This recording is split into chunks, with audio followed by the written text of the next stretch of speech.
Bismillahirrahmanirrahim. Assalamualaikum warahmatullahi wabarakatuh. Bagaimana kabar teman-teman semua hari ini? Semoga teman-teman dalam keadaan sehat walafiat dan semoga warga di rumah juga dalam keadaan sehat walafiat.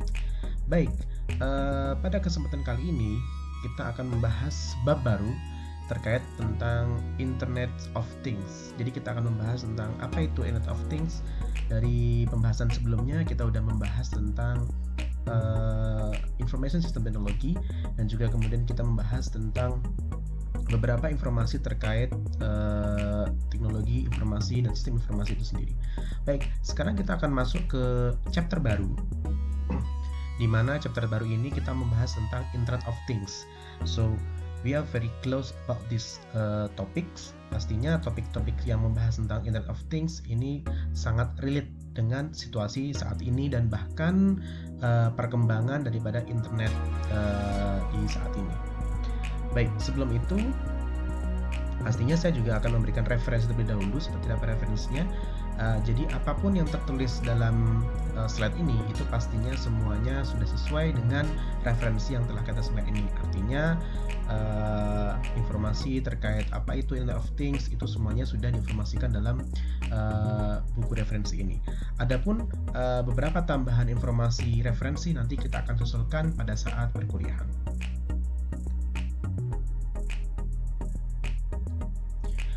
Baik, selanjutnya kita akan membahas tentang overview daripada materi ini. Yang pertama, kita akan membahas what is IoT, apa itu Internet of Things. Ini nanti kita akan membahas secara umum tentang apa itu IoT. Terus kemudian yang kedua, how IoT works, bagaimana IoT itu bekerja dan bagaimana IoT itu berkembang. Itu nanti kita akan bahas lebih lanjut.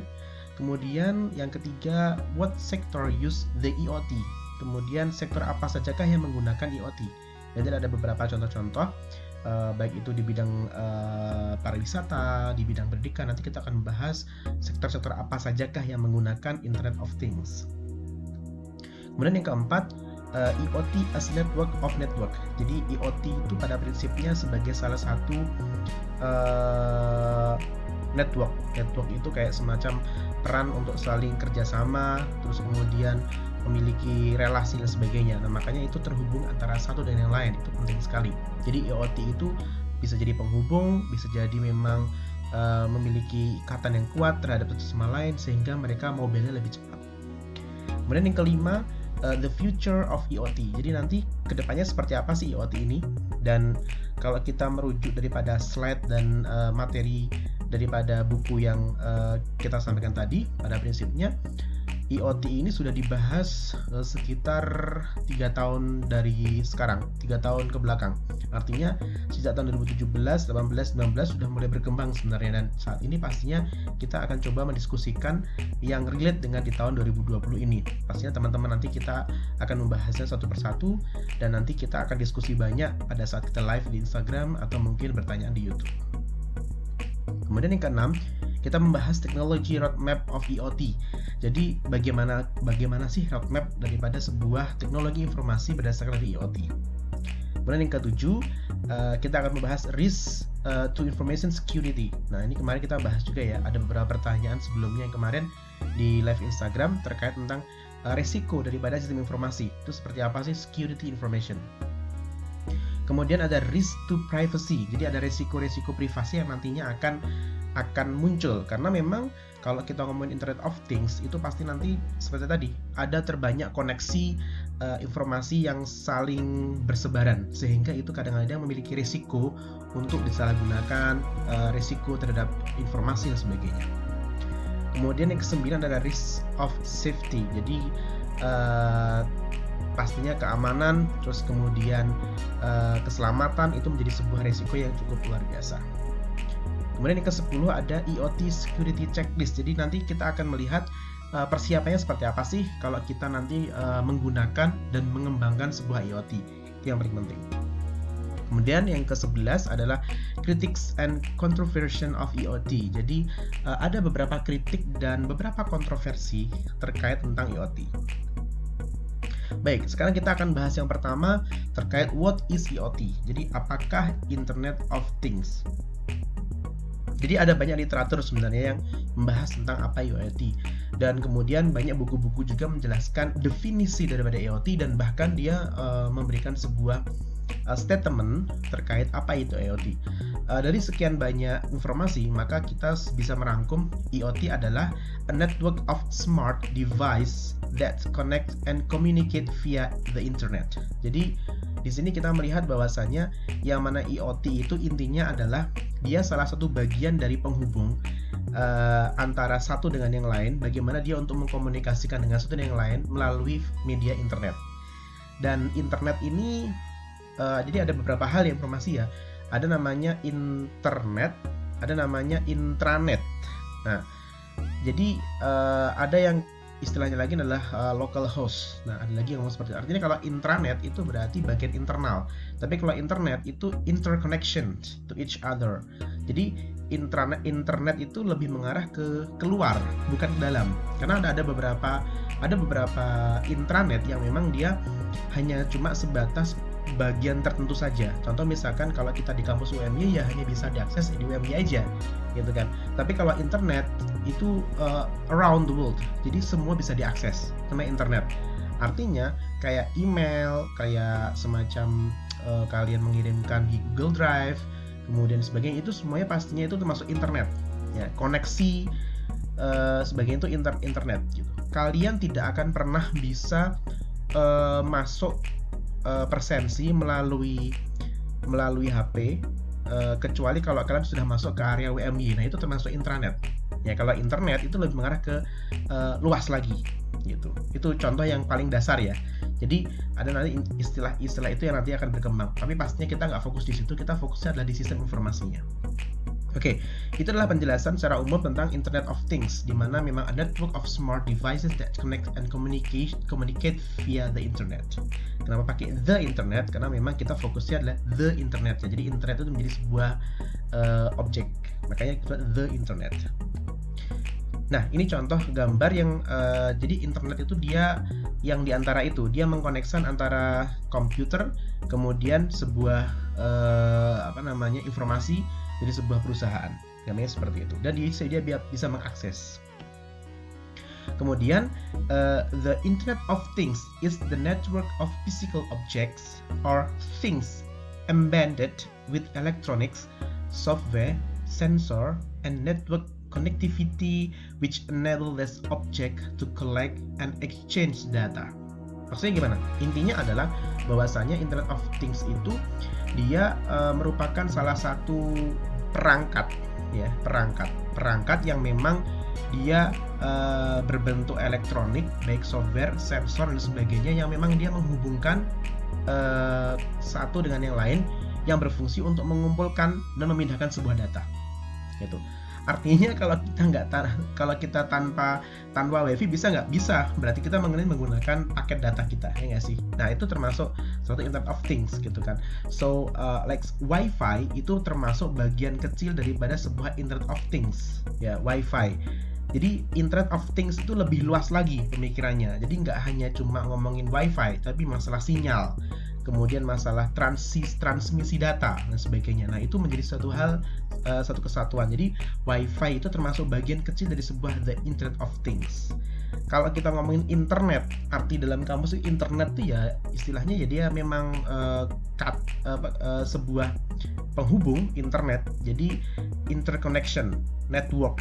Nah, gitu kan. Artinya dia mengkoneksikan satu dengan yang lain gitu. Physical object of things. Makanya kalau kita ngomongin Internet of Things, that's something some things that to connect to each other.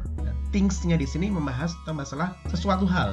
Sesuatu itu bisa termasuk dalam electronics, software, sensor, dan lain sebagainya yang memang untuk menghubungkan antara satu dengan yang lain sehingga objek tersebut bisa digunakan dan bahkan kita juga bisa mengirim data. Itulah Internet of Things.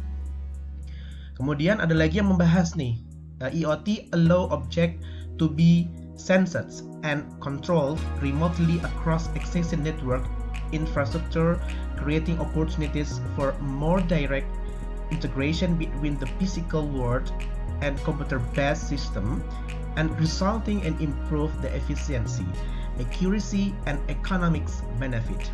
Intinya adalah IoT itu memiliki dampak yang cukup besar sekali, baik itu dari segi ekonomi, kemudian dari segi infrastruktur, kemudian beberapa tingkat efisiensi dan sebuah keuntungan perusahaan. Nah, jadi selain mempersingkat waktu, kemudian to reduce cost juga pastinya, biaya, daripada kita harus pergi ke sana ngirim email, ngirim surat, mending kita menggunakan email, lebih efektif dan efisien, gitu kan. Nah, artinya itu dampak dari sebuah penggunaan IoT. Makanya kita diskusi, kemudian my class itu masuk IoT. Di rumah memang nggak ada wifi ya, tapi Anda bisa menggunakan sinyal, Anda bisa pakai data, itu termasuk IoT juga, gitu kan. Artinya dia bisa menghubungkan yang satu dengan lain. Makanya kalau sudah menggunakan kayak dulu istilahnya adalah ada 3G, 4G yang sekarang, atau sekarang mungkin bagaimana 5G misalkan, nah itu termasuk salah satu bentuk IoT. Nah gitu. Jadi IoT itu tidak literally hanya cuma sebatas wifi. Wifi itu bagian terkecil, tapi ada perangkat di situ, kemudian ada kayak semacam media, koneksi, software, sensor dan sebagainya. Nah itu IoT. Jadi Anda menggunakan PowerPoint untuk presentasi juga termasuk IoT. My class IoT. Ya, itu termasuk Internet of Things gitu kan. Kita pernah kan ngerasain dalam sehari, saya lupa ya, tahun 2019 kalau tidak salah, sekitar bulan Agustus atau September, itu pernah 3 hari, bulan September masalah saya ingatnya teman September 2019, karena waktu itu saya lagi di Jakarta melakukan penelitian di perbankan syariah. Nah, waktu itu sempat koneksi internet tuh berhenti selama 1 hari ya, 1 hari itu pun sekitar 4 jam atau 5 jam itu mati total kalau nggak salah. Itu luar biasa itu sensasinya gitu kan. Orang nggak bisa ngapa-ngapain loh ya. Jadi WA udah nggak bisa, SMS juga susah. Artinya dengan kekacauan yang sungguh yang luar biasa itu membuat sebuah informasi terhambat semuanya. Yang pengen beli makanan lewat Grab atau Gojek sebagainya itu juga susah, mau ngambil ini juga serba sulit gitu kan. Mau email partner kerja kita juga susah. Nah itu contoh IoT gitu kan. So everything is Internet of Things ya, bukan things untuk berpikir, tapi things, sesuatu, everything gitu kan. Nah di sini bisa menyiratkan bahwasanya memang untuk saat ini sistem informasi itu sangat penting sekali gitu kan. Apalagi kalau kita ngomongin masalah audit gitu kan, harus dikirim sekarang. Jadi pihak pimpinan meminta kita untuk melakukan internal audit terhadap perusahaan kita sendiri.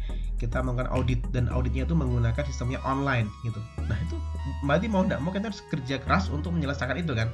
Nah apabila ternyata tidak ada koneksi, tidak ada alat yang mensupport, sehingga itu akan susah sekali untuk dilakukan gitu kan. Makanya Internet of Things, everything that we can do, and internet is interconnection antar bagian, itu menjadi suatu hal yang sangat penting sekali. So IoT secara umum bahwasanya dia adalah suatu perangkat atau sebuah konektivitas yang menghubungkan antara satu dengan lain yang berfungsi untuk mengkomunikasikan melalui media internet. Oke, itu adalah IoT. Kemudian selanjutnya kita membahas tentang how IoT works. Bagaimana IoT itu bekerja sehingga dia mampu untuk mengkoneksikan dengan satu yang lain, dan kemudian bagaimana cara dia juga untuk exchange data, kemudian dan juga dapat digunakan sebagai suatu pengambil keputusan daripada perusahaan itu sendiri. Oke, yang pertama ada small device collects and exchange information machine to machine. Jadi ada M2M. Jadi memang ini kita sudah masuk ke ranah yang sangat-sangat sistem sekali ya teman-teman ya. Jadi walaupun kita bukan orang sistem, tapi kita belajar terkait penggunaan sistem informasi itu melalui Internet of Things. Jadi pada prinsipnya machine to machine itu adalah jadi gimana caranya sebuah informasi itu dapat kita dapatkan melalui mesin ke mesin. Ya nggak sih? Contoh misalkan WiFi itu juga mesin. Nanti itu ada kayak semacam alatnya untuk WiFi, terus kemudian harus kita install dulu dan sebagainya, harus kita connect, ada kabel dan sebagainya. Terus kemudian kita juga menggunakan laptop atau komputer, itu juga mesin. Terus kemudian kita juga ada software yang dibuat oleh mesin juga. Nah, semua machine to machine. and with us. Makanya perlu ada remote control dan monitoring. Makanya pada saat kita menggunakan sebuah IoT, baik itu perangkat lunak maupun perangkat keras, itu harus ada kontrol dan monitoring. Terus kemudian ada operate automatically through software, camera, and sensor. Makanya yang namanya IoT itu dia itu bekerjanya melalui banyak hal. Salah satunya adalah software, kamera, dan sensor. Makanya dengan adanya software, pasti kalau software itu banyak banget ya. Apalagi software-software terbaru saat ini itu cukup luar biasa. Softwarenya sih smart, tetapi yang make nggak smart. Kadang-kadang seperti itu gitu kan. Jadi IoT itu sangat canggih, sehingga saking canggihnya the human yang menggunakan itu kadang-kadang membuat tidak semakin smart tapi semakin lazy. Nah, itu kontra sekali dengan kenyataannya. Harusnya ekspektasinya adalah when we use the IoT, it's mean that we can easy for us to use, and also we can do everything that we cannot. Jadi pada prinsipnya bagaimana caranya kita itu bisa memanfaatkan IoT dan kemudian kita bisa melakukan hal yang lain yang mungkin kita tidak bisa, gitu kan. Contoh misalkan, oke, hari ini kita meetingnya baik banget, oke, berarti kita harus buat schedule. Terus kemudian mungkin kita, kalau kita punya HP dan laptop, berarti dua-duanya kita buka semuanya, kemudian kita bisa ngerjain banyak hal. Nah, seperti itu. Jadi istilahnya multitasking kali ya. Jadi dengan adanya banyak software itu membuat kita semakin smart untuk mencari sebuah opportunity, gitu kan. Mungkin kuliah sekarang menggunakan daring, artinya itu kesempatan kita untuk melakukan sebuah update keilmuan dengan cara kuliah daring. Nggak perlu datang ke kampus, cukup hanya cuma mendengarkan video atau bahkan diskusi lewat media daring lainnya seperti kayak Zoom atau mungkin Microsoft Teams dan sebagainya. Software semua yang bekerja gitu kan. Kemudian kamera juga sama gitu kan. Kamera gimana Internet of Things, gimana sebuah kalau istilah paling sederhana adalah pengintaian, spionase daripada sebuah keamanan itu penting melalui kamera. Nah, itu juga menjadi hal yang sangat luar biasa gitu kan. Kemudian sensor dari mulai sensor HP, sensor mata, sensor fingerprint, kalau kita mau masuk kantor dan sebagainya, itu menjadi suatu hal yang luar biasa IoT bekerja.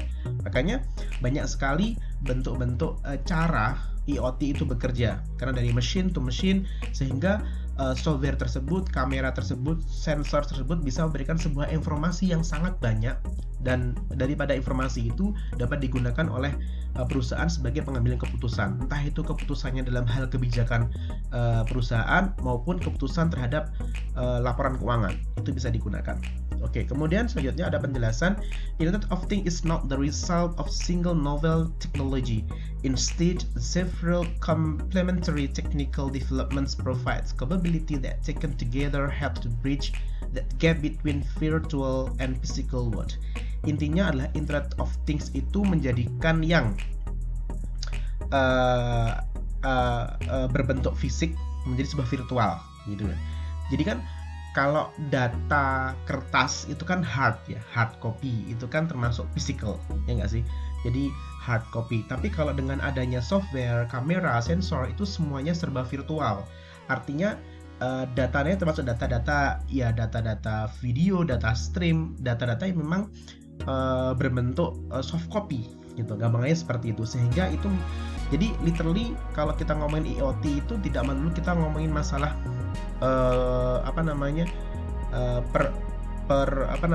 perpindahan data, tetapi juga kita ngomongin tentang masalah output daripada sebuah teknologi, dari sebuah IoT itu sendiri. Dan dengan adanya IoT itu juga menunjukkan bahwasannya ternyata dengan adanya IoT itu bisa kita gunakan sebagai salah satu bentuk kemampuan perusahaan dalam memanage informasi, gitu kan. Semakin canggih sebuah informasi, semakin canggih sebuah teknologi yang digunakan, sehingga itu membuat informasinya juga akan semakin cepat didapatkan, sehingga menghasilkan sebuah informasi yang sangat akurat, efisiensi, efektif, dan juga real time. Nah, begitu. Walaupun pada saat sekali lagi saya mengulang-ulang ya, walaupun pada saat kita mendapatkan sebuah teknologi informasi itu merupakan suatu cost yang cukup besar, tapi dampak yang dihasilkan sangat besar juga nantinya selama 5-10 tahun ke depan. Oke, so kita bahas things-nya. Nah, things is not IoT sense that can refer to wide variety of devices such as heart monitoring implant, biochip transponders on farm animals dan sebagainya. Intinya adalah things itu sangat luas pengertiannya. Jadi kalau kita ngomongin Internet of Things itu tidak melulu sebuah teknologi yang memang literally teknologi kayak semacam computerized, itu tidak. Tapi things ini juga bisa mengarah ke yang lain. Kalau kita lihat di buku referensi dan sebagainya, itu bisa mengarah ke kayak semacam DNA analysis devices for environmental foods, pathogen monitoring or field operation device that assist fire fingers dan sebagainya. Jadi ada banyak hal sih, bisa dalam bentuk hal yang scientific, kemudian bisa mengarah ke sosial sebagainya. Ada banyak sekali, thing-nya itu sangat luas sekali. So ini kita berarti dapat kita simpulkan bahwasanya Internet of Things itu literally tidak membahas teknologi saja, tetapi lebih dari teknologi, karena memang dampaknya sangat luas sekali. Oke, kemudian sekarang kita akan bahas beberapa hal terkait how IoT works. Di sini ada istilahnya RFID, itu to identify and track the data of things. Jadi Internet of Things itu dia mencoba untuk mengidentifikasi dari sebuah data yang memang itu diperlukan, things. Kemudian ada sensor, ya tadi kan udah ada sensor ya. Sensor itu the collect and process the data, detect to change in the physical status of things. Ya biasalah kalau sensor kan kita melihat banyak hal. Jadi misalkan dari sensor tangan, mata dan sebagainya. Itu bisa mengarah ke banyak hal. Kemudian ada smart stitch. Di sini kita juga membahas apa itu? To enhance the power of the network by developing processing capability to different part of the network. Jadi makanya muncul banyak smart teknologi, smart teaching teknologi yang membahas bagaimana caranya sebuah data itu dapat digunakan sebaik mungkin, kemudian dengan proses yang cukup luar biasa, sehingga itu menjadi bagian yang sangat penting dalam peningkatan sebuah kualitas network. Dan kemudian yang terakhir adalah nanoteknologi atau nanotech. Itu kita membahas bagaimana caranya attack smaller and smaller things. Jadi gimana caranya teknologi itu menjadi suatu hal yang sangat luar biasa, dan kemudian secara fisik itu memang dia amat sangat mudah sekali gitu kan. Dan teknologi nano pada prinsipnya sudah mulai berkembang banyak saat ini. Teknologi nano itu kalau dulu teknologi smart, mungkin sekarang masih ada sih teknologi smart kayak semacam kalau kalian pernah beli, jadi definisi smart itu memang sangat ini ya, tanpa kita sadari smart itu menjadi satu hal yang sangat luar biasa. Contoh yang paling sederhana adalah kalau kalian pernah beli lampu yang ada di salah satu toko yang mungkin cukup besar di Jogja, saya nggak bisa sebutin namanya. Nah, itu ada lampu di mana kalau lampu itu kita colokkan dalam saklar ya istilahnya ya. Jadi colokkan lah gitu kan di listrik. Itu nanti kalau kena cahaya dia mati. Tapi kalau nggak ada cahaya sama sekali di tutup ruangan dia akan nyala. Nah, itu termasuk smart light. Ya, jadi lampu smart gitu kan. Jadi dia itu tanpa kita perintah, tanpa ada tombol, dia bisa bekerja sendiri. Ketika lampunya mati ya gitu kan. Jadi pada prinsipnya itu smart light. Ada lagi di daerah Bandung kalau nggak salah. Jadi pernah Ridwan Kamil itu, saya lupa ya daerah Bandungnya, tapi yang pada bagian mana saya kurang tahu, apakah di kota atau di mana, itu dia menggunakan namanya smart city. Jadi pada saat tidak ada mobil yang lewat, transportasi lewat, itu jalan-jalan tuh pada mati semua, mati lampu semua. Tapi kalau ada yang lewat, misalkan nih misalkan di jalan yang pertama setelah Bangjo itu sudah dipakai smart city. Nah, caranya gimana? Pada saat pertama kali dia menembus wilayah bagian pertama daripada smart city, maka semua jalan, sepanjang jalan yang dilewati akan nyala semuanya. Kemudian setelah beberapa detik, setelah beberapa menit per detik ya, itu kemudian dia lewat, maka dia akan redup sendiri dan akan mati. Nah, itu contoh yang paling sederhana. Jadi memang smart city itu harapannya itu memang bisa menurunkan tingkat biaya daripada sebuah aktivitas gitu kan. Biasanya kan kalau kita kan memang biaya itu based on the activity, makanya muncul namanya activity based costing. Jadi kita menggunakan biaya, mengeluarkan biaya berdasarkan aktivitasnya. Nah, dengan adanya seperti itu, maka aktivitasnya akan tidak semakin biayanya tidak akan semakin besar, karena memang aktivitasnya juga nggak semakin besar. Karena kalau harus nyalain sendiri, nyalain manual, hidupin manual, matiin manual, itu kan repot gitu kan, perlu orang gitu kan. Nah, dengan ada teknologi ini bikin mudah semuanya. Makanya di sini to enhance the power of the network by developing processing capability to different part of the network. Nah, teknologi nano beda lagi. Nano itu membuat sebuah teknologi yang memang sungguh luar biasa. Contoh yang paling sederhana aja ya. Teknologi nano itu contoh misalkan kayak semacam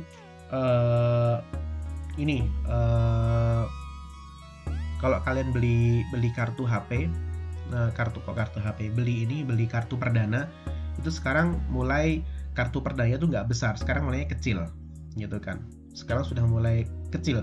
Nah, seperti itu. Nah, itu teknologi yang dia gunakan pun sangat luar biasa gitu kan. Dengan sekecil itu dia mampu menampung memori, menampung sebuah gambar, menampung sebuah kontak yang cukup luar biasa banyak gitu kan. Dari sana kecil gitu kan. Terus kemudian teknologi nano juga dipopulerkan melalui beberapa alat-alat rumah tangga. Contoh misalkan kayak semacam sensor untuk menyalakan kayak AC. Jadi kalau misalkan kondisinya memang dia lagi panas udara, itu dia langsung nyala.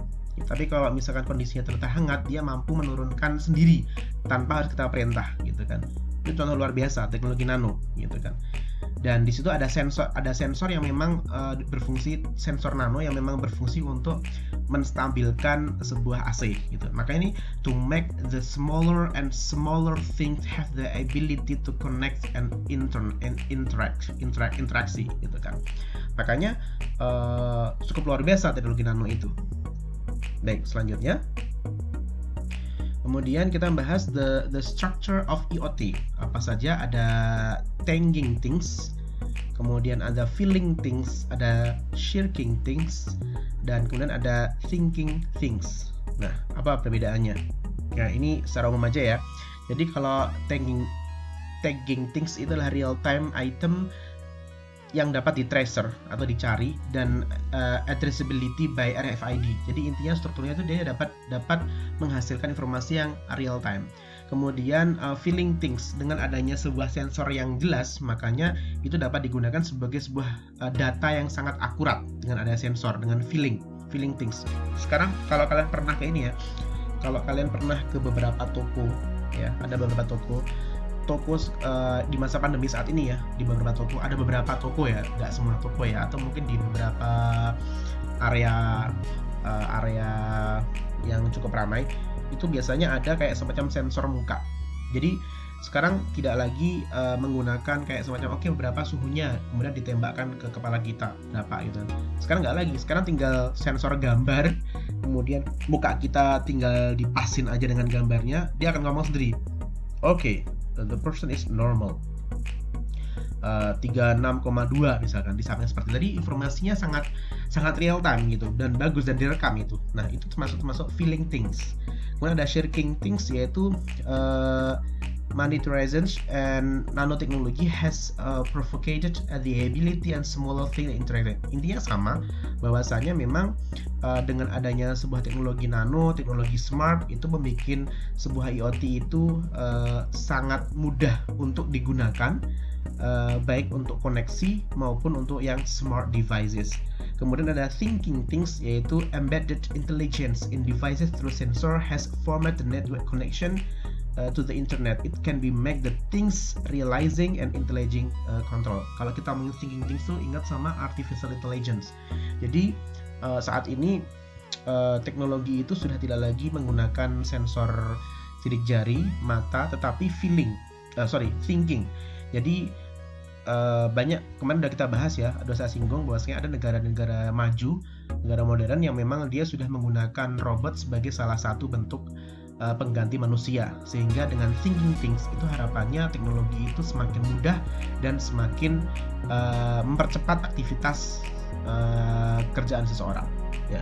Jadi strukturnya ada thinking things, feeling, sharing, and thinking.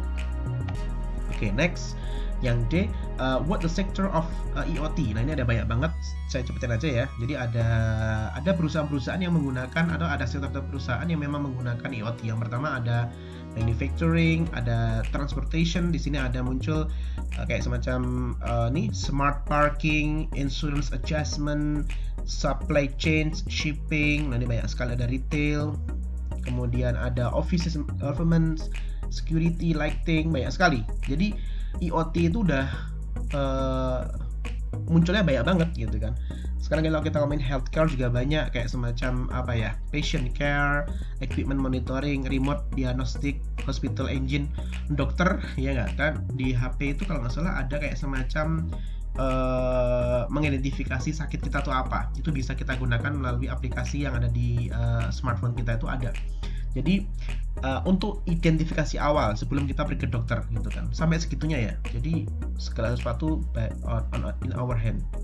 Consumer, di sini juga kita mengarah ke kayak pet feeding, irrigation controller, smoke alarm, itu nggak irigasi kontrol. Jadi sekarang tuh kalau orang bertani, orang berkebun, orang mau nyiramin tanaman, nggak perlu lagi pakai siram-siram selang gitu.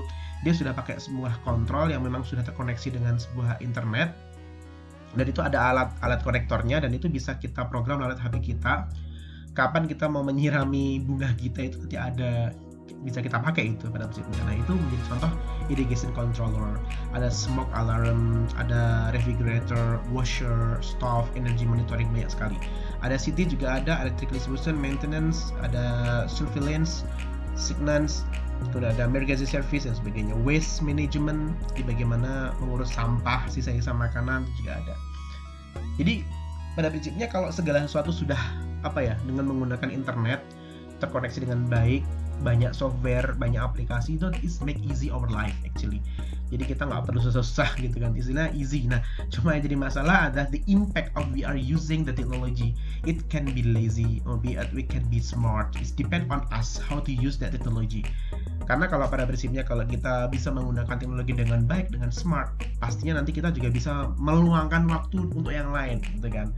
Mungkin bisa untuk daripada udah dikerjain semua rumahnya, AC udah mati sendiri, nyala sendiri, lampu juga gitu udah nyala sendiri, mati sendiri, kemudian tanaman udah disembunyi. Berarti ngapain nih gue ya? Berarti aku harus melakukan hal yang produktif gitu kan. Makanya orang saat ini tuh malas bergerak tuh bukan karena mereka ini literally malas, karena that everything can be done with the technology, am I right? Semuanya selesai dengan teknologi, jadi gak ada masalah gitu. Makanya yang jadi masalah sekarang adalah manusianya gitu kan, how to use the technology gitu kan, sehingga banyak sekali orang-orang yang nggak mau gerak. Karena dia nggak mau gerak, makanya terjadi banyak penyakit yang ada dalam dirinya sendiri gitu kan. Ya, bumi aja bergerak ya, matahari juga bergerak, bumi bergerak dari kesana, memang berotasi dan sebagainya, mengitari matahari. Nah, kita aja masa nggak bergerak gitu kan, padahal fungsi kita kalau bisa kita bergerak gitu kan, bergerak biar ya tubuh kita biar bisa menghasilkan sebuah energi baru dan semangat baru. Kalau kita berkeringat pun berarti kita semakin bagus gitu. Oke, next, IoT as a network of network. Jadi ini Internet of Things. Cara gampangnya adalah Internet of Things itu ya seperti ini, gambar ini. Jadi ada transport, education, home, earth, other, energy, and business. Semuanya terkoneksi dengan baik. Jadi ada individual network, ada connected together, ada with, security, analytic, and management. Jadi memang pada prinsipnya semua terkoneksi. Ya, kalau yang kecil-kecil ini dia termasuk bagian kecil yang termasuk lingkaran besar di luar ini. Ini adalah sebuah analytics of security and management, how to manage the transport, education, home, earth, other, business, energy, and they are going to connecting together. Nah, itu yang paling penting. Oke, Keterangannya, this network connected with added security analytic. This will allow IoT to become ever more powerful in what it help people achieve. Jadi semakin jadi manusia itu dimudahkan dengan teknologi. Dengan ada teknologi kita bisa mendapatkan transport, education, terus kemudian bisnis, energi sekarang ada lagi.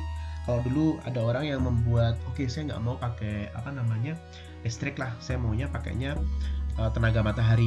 Iya, kalau kita hitung-hitung di beberapa referensi, tenaga matahari itu butuh yang namanya cost yang tinggi di awal, karena dia harus menyiapkan beberapa hal perangkat-perangkat yang memang untuk menyerap tenaga matahari. Memang biayanya mahal sih, tetapi ya tadi mungkin sangat worth it pada saat kita menggunakan itu dan sebagainya.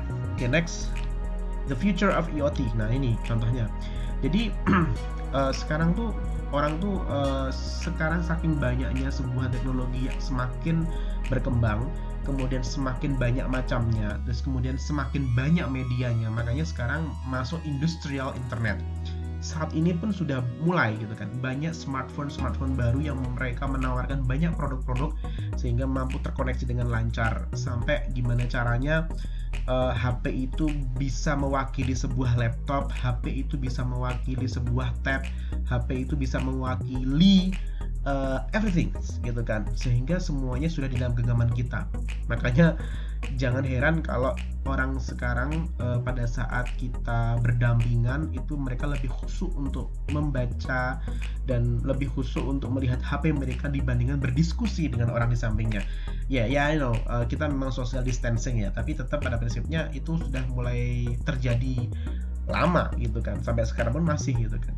Orang cenderung lebih ada orang di samping kanan kiri mungkin dianggapnya sok kenal. Karena sekarang kalau dulu mungkin kita nanya orang, mau kemana mbak, mungkin itu mungkin dianggapnya memang orangnya yang humble, terus kemudian nice, to be nice lah gitu kan. Nah, tapi kalau orang sekarang mungkin anggapnya sok kenal, sok dekat ya gitu. Nah, karena memang tadi itu bisa merubah manusianya, the characteristic, the behavioral karakteristik. Nah, itu bisa merubah. Jadi teknologi itu bisa berubah semuanya dengan merubah perilaku manusia tersebut, sehingga industrial internet itu membuat sebuah informasi itu semakin cepat, tetapi dia tidak merubah sebuah karakteristik daripada manusia itu sendiri. It's not easy at all untuk membahas itu, karena memang pada prinsipnya yang kita bahas adalah informasinya, bukan humannya. Karena kita membahas informasinya, makanya dengan adanya IoT itu semakin mudah dan semakin gampang kita untuk mengambil sebuah data, kemudian menggunakan data, dan kemudian kita juga bisa mengolah data dengan cepat dan real time. So, gini teknologi roadmap IoT ini udah berkembang lama. Ini artikelnya, bukunya juga referensi udah lama. Artinya memang sudah mulai semakin, pastinya software semakin banyak, dan pastinya teknologi nano sangat berkembang saat ini. Risk of information security. Yang pertama adalah possible consequences of an information breach. Ada beberapa risiko yang terjadi pada saat kita menggunakan Internet of Things. Risikonya adalah informasi security. Yang pertama adalah loss of reputation and credibility, loss revenue and time, and lead to legal challenge. Nah, ini pada prinsipnya konsekuensinya. Jadi kadang-kadang informasinya itu risiko informasi yang tidak bisa dihandle gitu kan, sehingga menyebabkan hilangnya reputasi. Ya, karena memang misalkan sebuah perusahaan kemudian keamanannya tidak terjamin, maka itu bisa menyebabkan hilangnya reputasi. Makanya harus ada yang namanya security information. Harus dibentuk itu security information. Nanti kita bahas ya. Jadi ada resiko-resiko informasi. Kalau memang itu terjadi, maka bisa loss of reputation. Kemudian ada loss revenue and time. Karena memang untuk kalau udah bocor, sudah cukup banyak informasi data yang hilang, itu juga pastinya akan menghilangkan banyak waktu lagi untuk kesempatan dan hilangnya kesempatan untuk mendapatkan revenue, and lead to legal challenge. Dan akhirnya ya tadi adanya kesempatan-kesempatan yang cukup bagus namun tidak begitu bagus dari segi keuangan, makanya lead to legal challenge. Direct cyber incident, remote control monitoring from head office supply chain concept ini biasanya kecelakaan yang terjadi pada human error karena kurangnya ada remote and control. Kemudian ada indirect cyber incident. Contoh misalkan kayak kemarin ada yang tanya masalah malware. Nah, ini juga. Jadi sistem informasi itu juga kalau misalkan ternyata tidak selalu diupdate, terus kemudian tidak pernah dilakukan sebuah security information yang baik dan double barrier yang kuat, makanya itu malware itu bisa merusak daripada sebuah IoT itu sendiri. Itu yakin, gitu kan. Sekali lagi, IoT itu yang membuat manusia, software yang membuat manusia itu mesti ada kekurangannya. So you have to be careful if you use the technology instead of the information security. Okay, next, risk of privacy, business employee and client. Information could be destroyed. Nah, risikonya kalau privasi yang kena ya berarti bisa merusak, altered, stolen, ya terjadi kemalingan, expose, held, ransom, banyak sekali. Kemudian ada understand IoT device data collection policy. What information is gathered, how long is data keep, what is your data use, marketing research. Jadi ada banyak sekali pemahaman tentang bagaimana pada saat privacy itu mulai hilang. Jadi resiko privasi itu ya tadi ada sebuah data yang hilang kemudian disalahgunakan, foto-foto di Instagram itu diambilin. Nah, itu bahaya sekali gitu kan.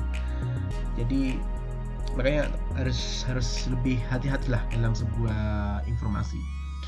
Kemudian ada lagi risk of safety, IoT device malfunction or manipulation could cause physical damage to data, physical damage the equipment, and physical harm. Jadi tentang keamanan, tentang keselamatan sebuah informasi. Makanya data itu harus dipindahkan dari data A ke data B, di maintenance jangan sampai rusak, di maintenance jangan sampai hilang. Makanya perlu banget ada sebuah security information, security of data, itu penting banget. Kemudian possible consequence of IoT device malfunction and manipulation, costly repair RT system asset. Nah, sekali lagi resiko-resiko semua tadi itu juga memiliki biaya. Makanya harus hati-hati pada saat ada risiko damage, risiko destroy, risiko stolen, dicuri, itu cost-nya tinggi. Jadi mendapatkan sebuah teknologi informasi, menggunakan teknologi informasi dan menggunakannya itu cost-nya udah tinggi. Ya, cost-nya tinggi, biayanya tinggi. Nah, lebih tinggi lagi kalau datanya hilang, itu sangat tinggi sekali risikonya. Gitu. Makanya jangan sampai, apalagi contohnya paling sederhana gini, data skripsi nih, contoh nih data skripsi. Bagi kita anak S1, skripsi itu penting banget. Kalau sampai data itu hilang, ya data itu kita dapatkan dan biayanya tinggi ya, biaya waktu, ya enggak, biaya kesehatan, kita kan nggak boleh lembur, ya enggak, nulis dan sebagainya. Contoh paling sederhana aja. Kemudian kita ngumpulin kuesioner misalkan, atau mungkin kita buka laporan keuangan sekian tahun banyak gitu, perusahaan-perusahaannya beda semuanya, itu mahal gitu kan, mahal harganya. Nah, pada saat data skripsi itu hilang, maka semakin mahal lagi gitu kan, karena untuk mendapatkan lagi mungkin susah ya, untuk mengumpulkan mood, mengumpulkan energi itu benar susah. Belum lagi nanti kalau ada kejadian yang lain gitu kan, selain di bidang skripsi, mungkin ada masalah keluarga, ada masalah teman, itu belum lagi gitu kan. Makanya cost-nya itu tinggi gitu. Sama seperti halnya seperti ini, possible consequence of IoT device malfunction and or manipulation, maka costly repair to system. Kemudian legal impact of harm to staff and loss of reputation. IoT security checklist before implementation, during, sebagainya, ini nanti kita bahas kalau ada yang tanya ya. Jadi memang harus ada kayak semacam gimana caranya teman-teman itu membuat sebuah checklist biar IoT-nya itu aman. Jadi harus tahu detailnya dari mana, harus diteliti dulu, research device. Jadi sebelum menggunakan teknologi itu diteliti dulu, ini alatnya gimana ya, ini cocok gak dengan kita, cocok gak dengan perusahaan kita. Kemudian harus dibaca dulu bagaimana materialnya, harus dilihat dulu seperti apa, create or bring your own device, itu banyak sekali. During implementation, secure your wireless network, pastikan wirelessnya itu oke. Kemudian koneksi intranet dan internet itu oke, nggak ada masalah. Kemudian bagaimana website itu bisa berjalan dengan baik tanpa ada bisa dihack dan sebagainya. Penggunaan password dan sebagainya itu harus sangat dianjurkan dan bahkan hukumnya wajib gitu kan. Dan after implementation, berarti bagaimana cara mengimplementasikannya, how to conduct cyber incident test. Jadi harus ada namanya cyber incident test. karena untuk melihat sejauh mana ada kayak semacam nanti hacker-hacker yang masuk ke dalam sebuah data kita, itu gimana caranya secara online dapat diminimalisir. Backup data regularly using secure and redundant storage solutions such as multiple storage units and or the cooled. Nah, itu contoh misalkan pakai cloud juga bisa digunakan. Test your recovery process regularly. Jadi data itu harus selalu di backup secara reguler, secara berjangka, biar memang tidak ada data yang hilang. Kita nggak tahu ya, data itu hilang berdasarkan karena ada virus atau mungkin karena human error, kita nggak tahu. Adhere to your company's bring your own device IoT policy. Understand what information is being collected by device and why before you download or buy. Nah, ini contoh gimana caranya kalau kita menggunakan device tertentu di perusahaan kita. Kalian misalkan punya bisnis laundry, punya bisnis martabak, punya bisnis cilok, punya bisnis kue di rumah, misalkan menggunakan IoT, silahkan. Tapi harus dikoneksi dulu seperti apa, layak apa enggak, costnya ini tinggi gitu kan. Kalau costnya rendah nggak apa-apa, bisa menggunakan, tapi tingkat security mungkin rendah juga. Informasi yang didapatkan juga nggak banyak, berarti ada sebuah risiko, ada kesempatan, ada risiko. Makanya ada harga, ada rupa, ada harga, ada benefit yang kita dapatkan. Kalau harganya tinggi wajar karena memang benefit yang kita dapatkan juga banyak gitu. Oke, terus critics and ini banyak scholar and social observers and pessimistic have the doubt about this promises and the ubiquitous computing revolution in the area. Jadi ada beberapa critics dan yang kontroversi juga terkait masalah privacy security. Walaupun memang sudah banyak alat-alat yang bisa menghandle tentang masalah risk of privacy, risk of security information, social control sebagainya udah ada. Cuma memang masih perlu ada penelitian tersendiri. Maaf, lagi flu.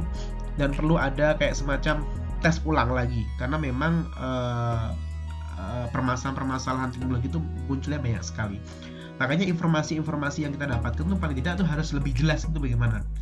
Makanya keakuratan informasi itu harus diperjelas. Jangan sampai kita mendapatkan sebuah informasi itu lebih cenderung pada bias. Oke, kurang lebih seperti itu. Oke, sekarang ada beberapa contoh-contoh terkait masalah IoT seperti apa aja. Di sini ada Smart Slow Cooker. Jadi ini adalah alat-alat yang digunakan untuk melihat sejauh mana kalori dalam tubuh kita, gitu, melalui kaki dan sebagainya. Ini ada banyak produk-produk, ada Happy Fork. Nah, ini untuk cara makan dan sebagainya biar lebih sehat. Tuh, ini juga tentang masalah untuk air minum, liquid, baterai, fully charged. Kemudian juga ada smart toothbrush tuh. Mau segigi aja udah pakai HP itu, lihat tuh. Kemudian ada glukosa monitoring, untuk melihat glukosa kita, kadar gula darah. Ada smart sprinkler control, jadi mengontrol salah satu HP kita. Ya, anytime for your smartphone. Smart sprinkler control. Ada smart home security, itu keamanan, alarm sebagainya. Terus ada smart, ininya semua smart slow cooker, taulah pokoknya semua smart tennis racket sebagainya. Oke, intinya IoT ini kita membahas tentang bagaimana caranya kita menggunakan sebuah teknologi itu dengan baik. Dan IoT itu memang istilahnya mengkoneksikan antara satu dengan yang lain dan dapat mengirimkan exchange the data and can communicate to each other. Itu yang paling penting. Makanya dengan IoT ini gimana caranya kita bisa menggunakan IoT dengan baik. Kemudian semakin banyak pilihan kita menggunakan IoT, ya baik itu internet, software dan sebagainya, maka bagaimana pula kita beradaptasi dengan sebuah teknologi dengan baik tanpa harus mempengaruhi gaya hidup kita gitu. Jadi ya alatnya smart dan kita juga tetap harus smart gitu. Bahkan tidak sebaliknya, alatnya smart, softwarenya smart, tapi kita nggak smart. Maka kita harus smart menggunakan sebuah teknologi. Dan jangan sampai kita under depending atau tergantung dari sebuah teknologi. Oke guys, itu aja penjelasan saya. Apabila ada pertanyaan, nanti silahkan kalian diskusi di live Instagram atau mungkin ditanya di YouTube. Oke, terima kasih atas perhatiannya. Kurang lebih mohon maaf. Stay healthy and also be happy. See you next. Wassalamualaikum warahmatullahi wabarakatuh.